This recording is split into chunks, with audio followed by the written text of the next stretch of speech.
మనం చూస్తున్నాం పోసాని అక్రమ అరెస్టు అక్కడి నుంచి తీసుకుంటే ప్రతిరోజు ఆయన ఎక్కడో పోలీస్ స్టేషన్కి తిప్పడమే జరుగుతోంది. కనీసం ఆయన వయసును కూడా పరిగణలోకి తీసుకోవడం లేదు. ఇదంతా కక్షపూరితంగానే జరుగుతుంది అని కూడా పలువురు ఆరోపిస్తూ ఉన్నారు. ఏంటి తాజా అప్డేట్స్? పోసాని వ్యవహారంలో కూటమి ప్రభుత్వం అత్యంత దారుణంగా వ్యవహరిస్తుందని వైఎస్ఆర్ కాంగ్రెస్ పార్టీ మండిపడుతుంది. ఒక పథకం ప్రకారమే పూర్తిగా ఆయన పైన కక్ష సాధింపు చర్యలకు పాల్పడుతుంది. ఒకే అంశం పైన రాష్ట్రంలో 16 కేసులు పెట్టారు. నిన్న రాజంపేట నుంచి నర్సరావుపేట తీసుకొచ్చారు. నర్సరావుపేట కేసులో రిమాండ్ పడింది. గుంటూరు తీసుకొచ్చారు. ఈరోజు గుంటూరు జైలు నుంచి ఆదోని 3 టౌన్కి తీసుకువెళ్లారు. అయితే దీనిపైన మాట్లాడడానికి అడ్వకేట్ వెంకటరెడ్డి ఉన్నారు. ఎట్లా చూస్తారు దీన్ని? లోపల ఏం జరిగింది? ఇందాక మీరు వెళ్ళినట్టు కూడా ఉన్నారు కదా.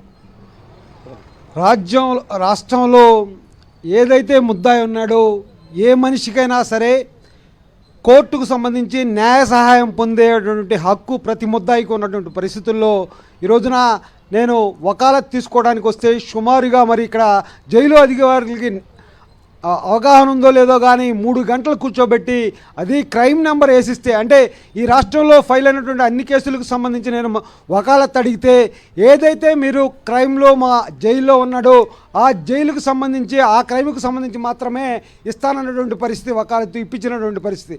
నేనైతే అడుగుతా ఉన్నా ఈ రాష్ట్ర ప్రభుత్వాన్ని, అయ్యా అనుచిత వ్యాఖ్యలు చేసినటువంటి పోసాని కృష్ణమురళి గారిని 60 సంవత్సరాలు పైబడినటువంటి వ్యక్తిని ఈ రోజున కడప నుంచి రాజంపేట నుంచి గుంటూరు, మరి ఈ రోజున ఇంకా 400 కిలోమీటర్లు ఉంటే అదోనికి మళ్ళీ పీటీ వారెంట్ మీద తీసుకెళ్లారంటే మీరు కేవలం కక్ష సాధింపు రాజకీయాలకి అనుచిత వ్యాఖ్యలు చేసినందుకు కృష్ణమురళిని వేధించాలి, మానసికంగా వేధించాలి, అతని ఆరోగ్యాన్ని క్షీణించే విధంగా చేయాలనే ప్రయత్నాల్లో భాగంగా ఈ యొక్క కూటమి ప్రభుత్వం వ్యవహరిస్తూ ఉంది.